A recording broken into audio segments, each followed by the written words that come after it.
at the run in the spread of this, and it was all brought down to the end by Zex, and we're gonna toss it on in the studio to Shao Wager, who's able to rock this one out and show what went down.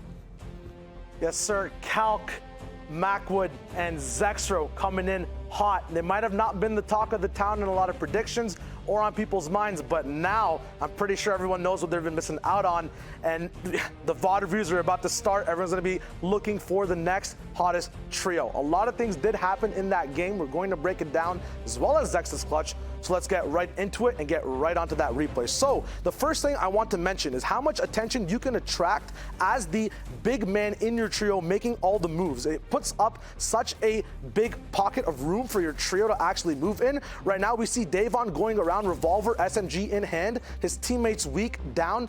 Because he's attracting so much attention and doing so much, landing shots, moving around, everyone's focused on him. He can move around freely and get his teammates to be back up on the same page. Same thing over here. We see I Am Pandish. He's going to be going around doing editing down. Keox, a good example here as well. He edits down, has nice vertical pressure putting down on the trio in front of him, and now his teammates can walk around, get pressure off on the walls. Very, very smart room to make for your trio. Now we see the other side of a box fight, the defense. We don't usually get this angle, especially in these types of circumstances where you're on ultimate low with walls you can't build around. I believe Retail and Salty are two of the only spots, but getting to choose your edits and your fights is huge. Owning those roofs, owning those floors, very, very smart. Now, the man of the hour, Zexro. Winner Royale, Zexro is back. Big fadeaway pump coming in first, then one pumps, left, up, down, right, center. It's cheat codes being entered and pumps being hit.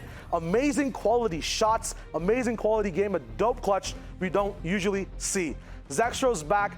Their actual dynamic in their trio is very sick as well. I kind of mentioned the person drawing all the heat off as well.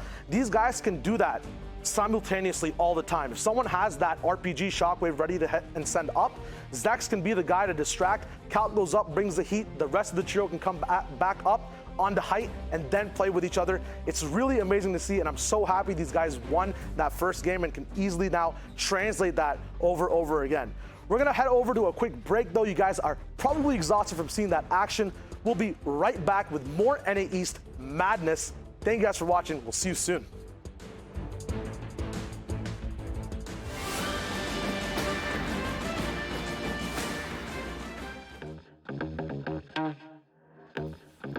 What's up everyone, Sundown here, and we just wrapped up our first week of FNCS. We scoured through hours of gameplay to find the sickest and most clutch clips from each region. So welcome to your first installment of Plays of the Week. Let's dive on in.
Hey guys, Shio Wager here, and today we're going to be analyzing some of the biggest and most loot-heavy drop spots in the game.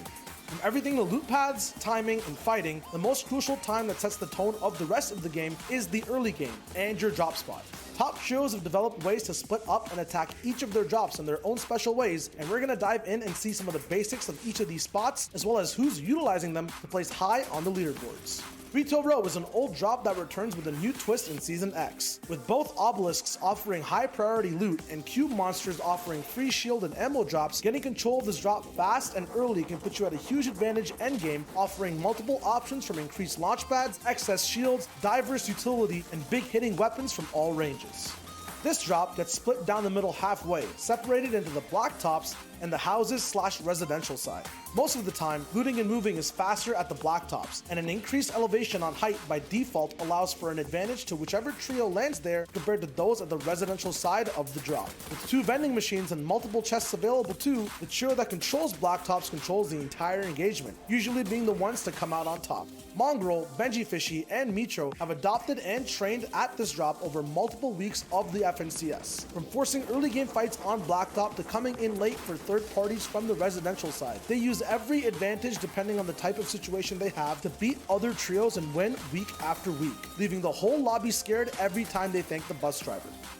Happy Hamlet has been the drop most competitive players envy, with most chest spawns and many vending machines to boot, having good options for rotations with ziplines and driftboards, as well as the option of excess loot to get snowside if you have zone. Winning this drop and having room to play is a player's dream come true.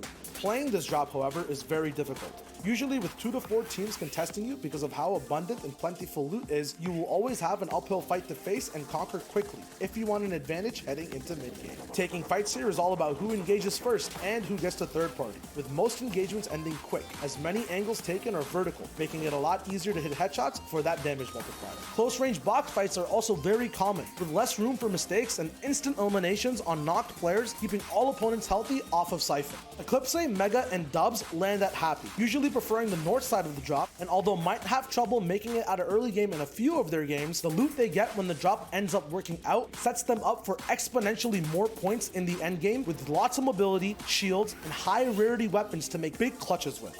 Landing at powerful drop spots is a challenge that requires practice and teamwork to overcome. Being efficient with comms, having a plan, being prepped and ready, as well as adapting to anything you see on the glide are keys in being successful in the early parts of your game. Use that edge for a boost on the competition in endgame, securing good placement and elim points with your trio. And who knows, maybe you can be on the top of the leaderboards playing in the grand finals of the FNCS.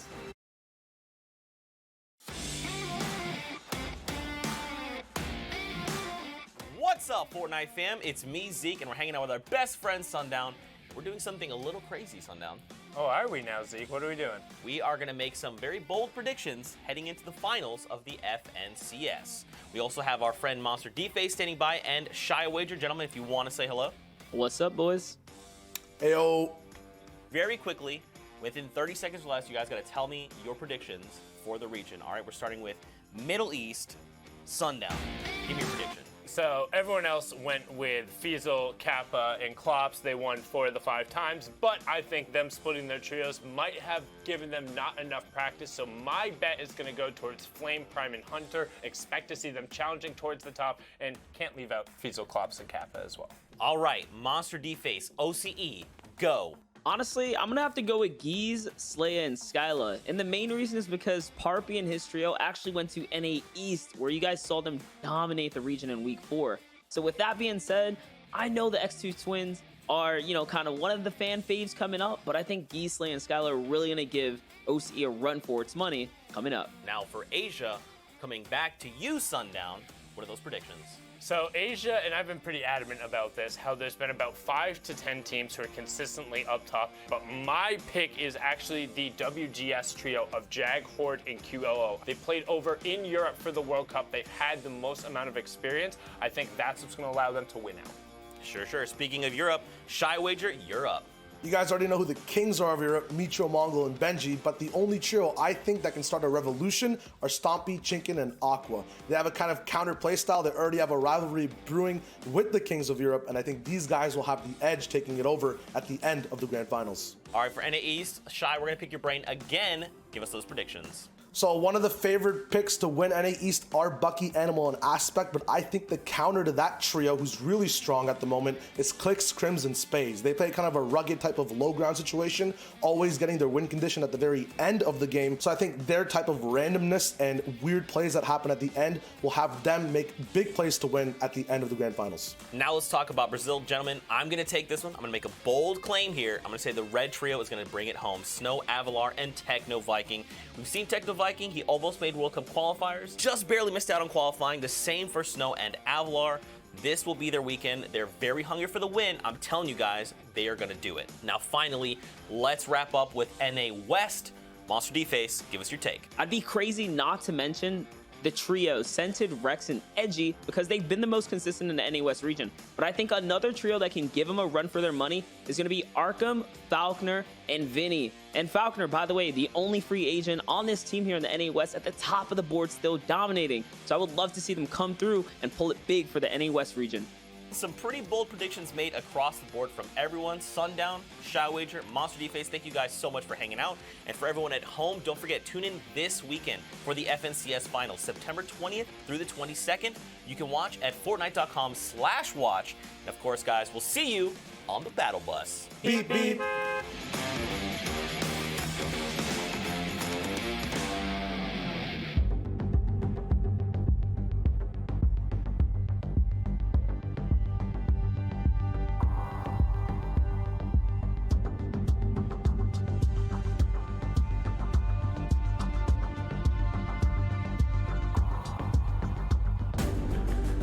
Welcome back, everyone. Nice little photo bomb there from our friend Jordan Fisher joining us on the behind the scenes. But for now, we're actually going to hop back on over to Brazil. We're going to take a look at their scoreboard, see what's going down as we wait for the next NA East match to kick off. So first, we're going to take a look. Again, we are now halfway through Brazil. 3 matches have been played. The top 8 teams will end up advancing. We're going to jump into match 4 here in a little bit, but first we're going to take a look at the leaderboards and kind of see where everyone is shaking out, what is going on. And again, the trio who we saw put up 28 points in the first match is able to hold true, but also in third place, Toxic, Zone, and King were able to win match number 3, rack off 10 eliminations as well, pushing them up to 33 points. So very well done there. And then also you can see Clipnote, Twaco, Nothing, No Name able to bounce up into the top 10 as well. However, you can see the battle for that 8th spot right now is pretty tense, with 7th through 10th only being separated by 4 points. And honestly, I'm really excited about this. I know you've spent a ton of time watching Brazil as well. I mean, all of these trios on here can play. Yep, Brazil with the same repeat patterns over and over again. We saw it in Worlds. Early on, it's a nice race near the top, but then at the end, the 4 defined trios, duos, solos come through, and it's an insane battle down to that 6th game, all based on points of placement and elims combined. So you need to have those perfect games near the end of your run.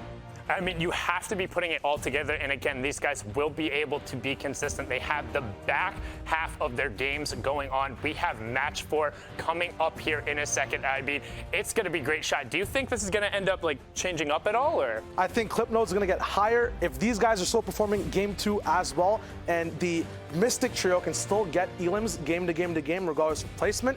I think we'll see a nice 3-way battle all the way near the top. It's going to be insane. Yeah, let's take a look at the second page and see who is just on the outside. And again, we have pretty much all the way down. I would say 13th is still very much so in striking distance. As soon as you get out of there, 7 points is a pretty decent spread, right? 7 points would be 4 elims and then a top 12, which, and when you're this competitive, even in just the first round of heats, that's an achievement. So all of these guys, while they're close, you're realistically looking at the striking distance right now being about here with the 17 points out. However, we've seen all of these guys are capable of really bringing their game to the next level. And if you get a dub in there, you're set, man.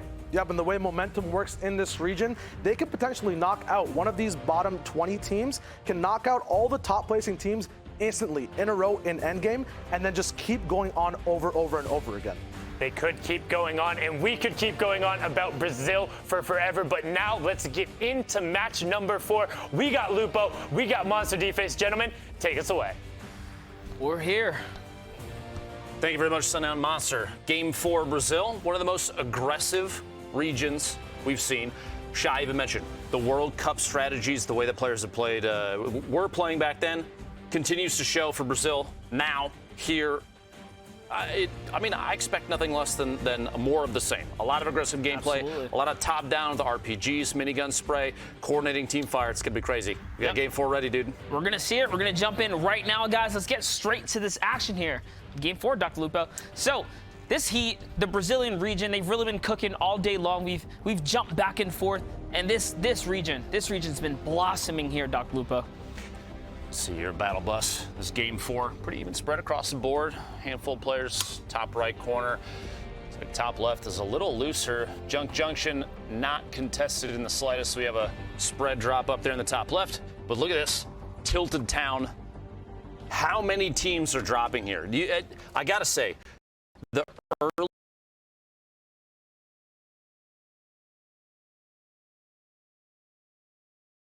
such a key component of this drop to start your match. You have pump shotguns, as you can see literally right in front of you. Multiple blue pumps available all over the place because the focused loot pool is so important for these players. It is literally the strategy is guaranteed drops. You have boogies already, multiple blue pump shotguns, shield. What do you think?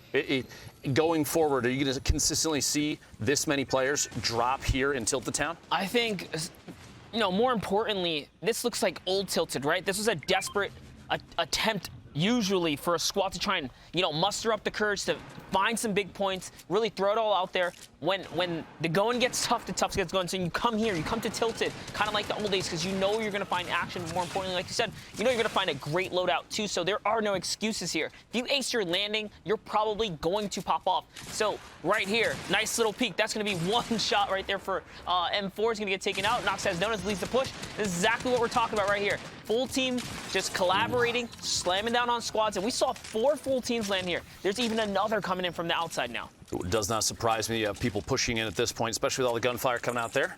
Hopefully we can get some shields spread around before pressure is applied from yet another trio trying to take ownership of Tilted Town, sitting off and hyped on the outside, kind of line of sighting behind the tree. They're just kind of waiting. No building means you have to rely on all the structure that's already there, so there's no surprise to me that they are just kind of biding their time. You see an attempted boogie bomb on the inside, does not connect, sitting off, waiting with that window peek. Almost an opportunity to jump up and take a shot through, assuming the team goes all the way down to the bottom. They are still on the staircase. You can see the silhouette moving back and forth, and we'll see if Nox maybe gets line of sight on sitting off down underneath. You see he's trying to peek down. They had fire on the inside as well, just waiting. He probably heard him, right? They heard him kind of sneak up. Shuffle of some sort, yeah. And you saw he gave the ping right there, like, hey, listen, this guy's right here, 100%. He's gonna fall down. He sees shots from behind. Instead of targeting the guy behind the wall, they go for the flank shot, and that's gonna catch hyped off guard. Now it's Sitting Off versus Donuts. Sitting Off clutching up the 2v1, there it is. but it was not enough. Donuts pulls all the way through with the full shield and health. All good right there for him. Able to get the revive on fire. Gonna have to go in, get the reboot card, and go for that reboot. At least there is one already there. A little quick little drop of healing. Yep. Love to see that. Good capitalization there. It did surprise me, like you pointed out, dropped down on the outside, did not coordinate a team fire on the player hiding underneath the overhang. Instead pushed out and opted for aggression on the second player. Ended up working out. Not a bad call there. Nox gonna get that reboot.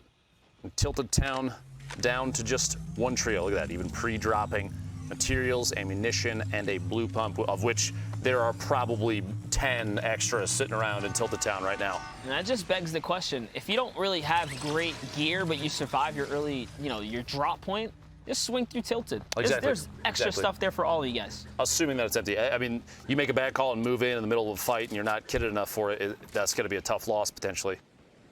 Here we see 7 points thus far, 4 eliminations for the team currently. 80 builds in the inventory, and yet again sharing that loot around the team. Meanwhile, bottom right corner of your screen, also the bottom right corner of the map. A little bit of a push here at the prison. Relic and Saul here.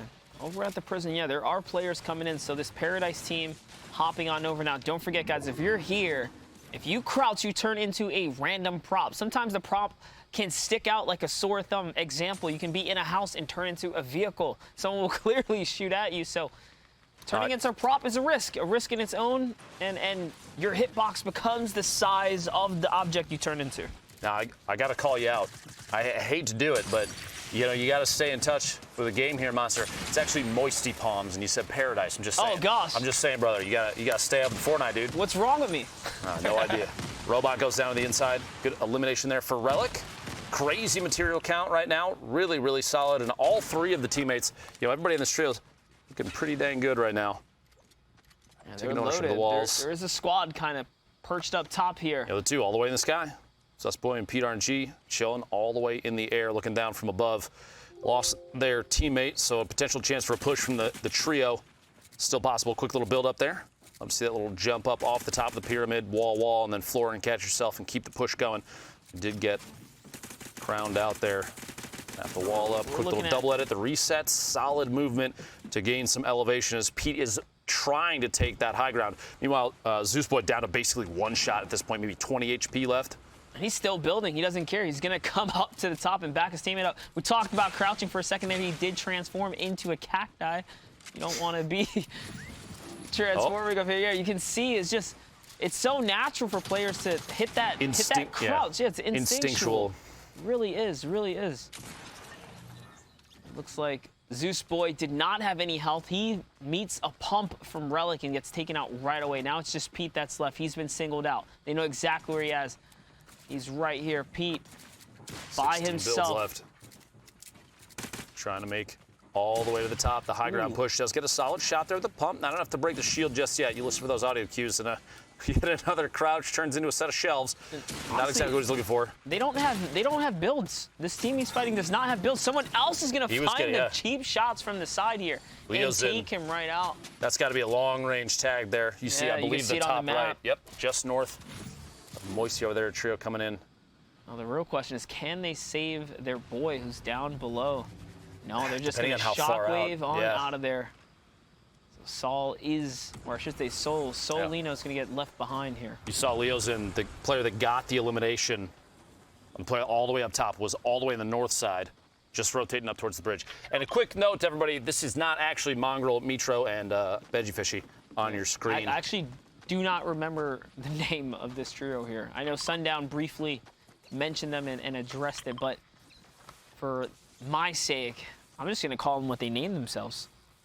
This is going to get so weird when you look. Mystic, Knobs, and Seabass, I believe, is the last. There you go. Gotcha. So there you go. That's who that actually is on your screen.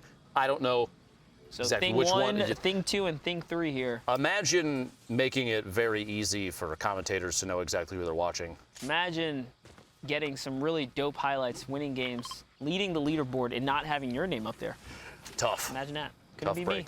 Could it be me? Well, this trio making their way into the safe zone, looking up towards the top of that very tall spire. Like that. You do not want to sit still. Nice shot, Mitro. With your back exposed. Yeah, big claps for Mitro. Excellent shot there. Well done.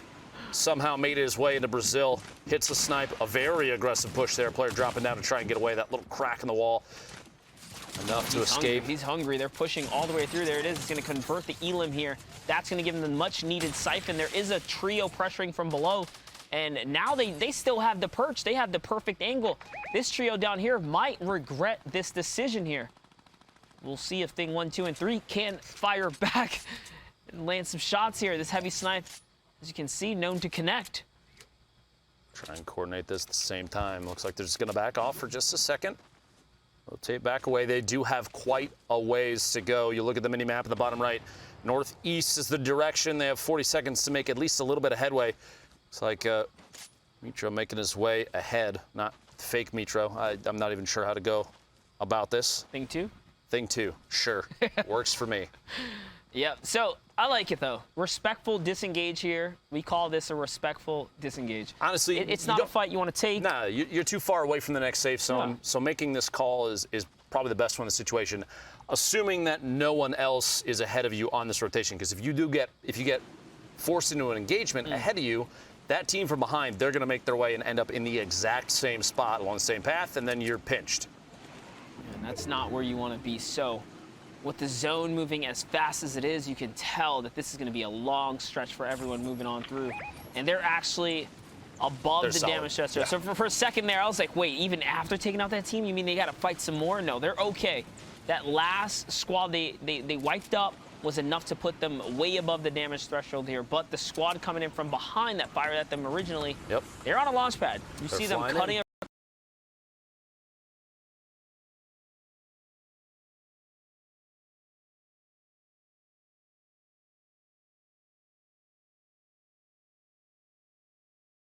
Here. They're potentially going to run into somebody up there at Dusty Depot. You see on the minimap, there's also, you just saw the, Thing 3, whoever, tagged to the southeast. There's another trio right there. So there was a chance of getting pinched on the rotation. Far enough away, far enough ahead at this point that it probably won't be a big deal. Hopefully they're good on materials at this point. I don't see them smacking any of the rocks on the way by. Yeah, after picking up that team on the cliff back there, you can best believe their mats are going to be sitting pretty here. So kind of decent. All in all, could be a lot worse than the situation they're in. So they're looking real good here. This is going to be a little bit of a climb for them to get up and over this mountain. Even here, they might still end up eating a little bit of zone. Potentially, depending on the position of the teams as they rotate to the northeast. You see minimap, you've got a team basically northwest at Tomato Temple. They're going to have to avoid that and go east. If they get too close, shots might happen. They're going to have to box up. They're going to get stuck in the storm for even just a little bit. At least they're not a team that is all the way on the outside. And we saw Knoxfire and Pepe earlier tilted. Yeah, and actually that trio that was shooting at them before is stuck in the zone. They were battling, but big shot from Thing 1 right here is going to hit a nice 150.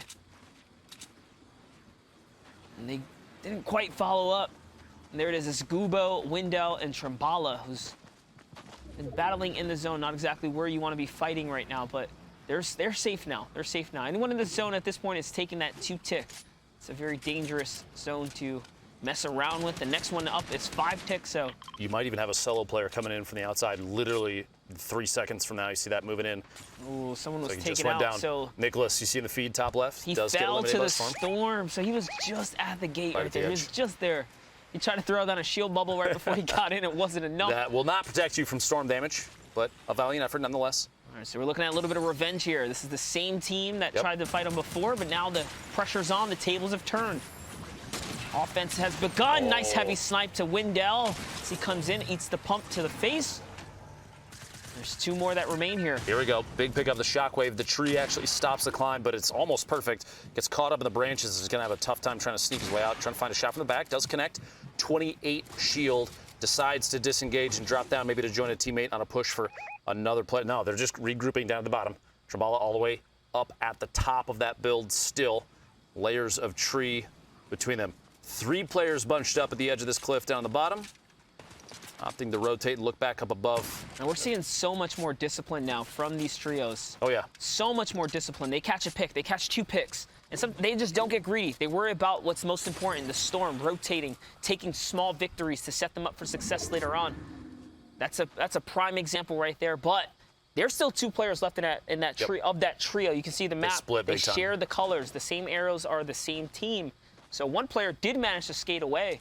This is actually still a threat, a big threat here. If they're far enough away from the storm, like they're doing right now, this is probably the best call. You have a 3v1 situation. Even if you trade with a knock, you can get your teammate up because the storm is slow enough. They still have a full minute, crawl in just a little bit, get that revive if they had to trade. But they didn't even have to do that. You've got a player all the way up at the north right now, the last player from that trio.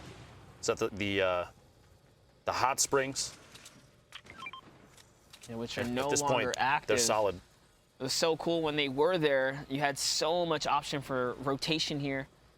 Now, unfortunately, you only have the main power plant to hit the geyser to kind of come up and out. And at least with the re-enabling of zip lines, you have a little bit more options. But Shy specifically mentioned Clipnotes Trio. It does not surprise me that they are alive all the way into almost basically the late game here. We're at 24 trios remaining. We got to get to top 12 before placement points become a thing. But they are sitting pretty towards the north edge of the island. They're on the far west side of the safe zone.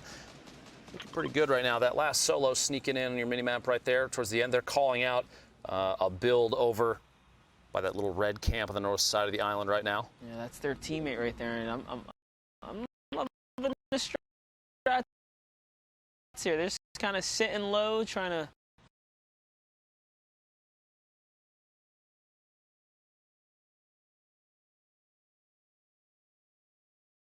avoid building, but they were spotted out, so forcing to build a little something here. And the launch pad, no, he hits his own Clip node ran into his teammate on the way up. Both That's players all right. jumping on at the same time. Looked like a little bit of hesitation initially putting down that launch. Oh, what is he Clip is doing? actually paying the price. Oh, you hate to see it. Big shots there. His Clip is going to slide all the way off. I figured The elimination right there. I guess he figured, you know what, not worth it. Don't worry about it. Just carry on. That is tough. Throws himself off the cliff to sack. Actually, all of Tueco's the mats. only one left in the trio now. Both of them got picked. That launch pad went from huge value to massive punishment almost instantly, simply because of a collision midair as they're trying to jump on it. You hate to see that. You did see for a second he stumbled. That was the price he paid. But here, 9Z, Tueco, this team is still in it. I know a lot of the times we count these solo players out, but you cannot count out the 9Z boys. They've proven themselves to be true and strong in any situation. Now looking at Eason here on the side with Min and Santix. You look at the end of the NA East game that we got to watch, and I think yeah. Zexro proved you literally never count anyone out. The man's out in the storm fighting for his life and got all the way back in, picked up multiple eliminations and the win the last second. So everybody is still relevant as far as Fortnite's concerned. Just when you think we've seen enough crazy plays, we find ourselves with another unbelievable situation unfolding with that Zexro clip. Happy we got something as memorable as that one in the books today, but it's just the start of the weekend festivities. We have a lot of games to cast over this next couple of days, and this is just the heats. It's only going to get more intense with more, as the stakes rise, I should say, coming soon. Looks like Fans is trying to take a heavy snipe shot.